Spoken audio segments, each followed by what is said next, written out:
আমি দেখিনি, শুধু গল্প শুনেছি। সবার মুখ থেকে শুধু গল্প শুনেছি, ফ্যামিলি থেকে। হ্যাঁ, মামা, আম্মু মানে বাবা সবার কাছ থেকে শুধু গল্প শুনেছি। আর কোনো কিছু মানে ওইভাবে দেখার মতো সৌভাগ্য হয়নি কখনো।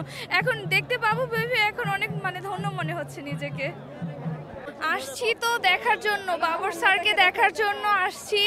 17 বছর ধরে শুধু ওনার গল্প শুনে আসছি, এখন শুধু ওনাকে একটু দেখার ইচ্ছায় এখানে গত রাত থেকে এখানে অবস্থান করা। নেত্রকোনা থেকে আম্মুকে নিয়ে আসছি। রাজনীতির সাথে সম্পৃক্ততা হচ্ছে আমার আম্মু, মামা থেকে আমার মামা থেকে শুরু করে। আমার মামা মারা গিয়েছে, তো আমার মামা মারা গিয়েছে, এখন আমার মা ধরেছে ওই হালটা, আমাদের ফ্যামিলিতে কেউ নেই, ওইটা থেকে আম্মু আমাকে এক্সপ্রেশন দিয়ে। জি ভাই, অনেক ভালো লাগছে, অনেক ভালো লাগছে।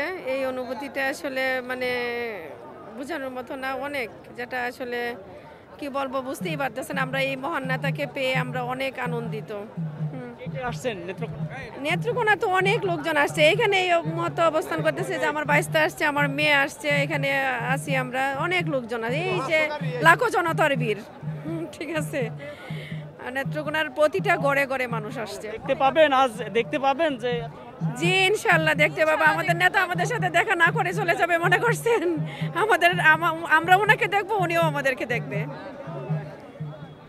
না, আজকে নিয়ে যাব না, নিয়ে যেতে চাইলেও যাব না। উনি জিয়ার মাজার জিয়ারত করবেন, তারপরে ওনার মার কবর আছে, উনি জিয়ারত করবেন, কিছু আছে, ডাক্তার দেখাবেন, তারপর ওনাকে নিয়ে যাব।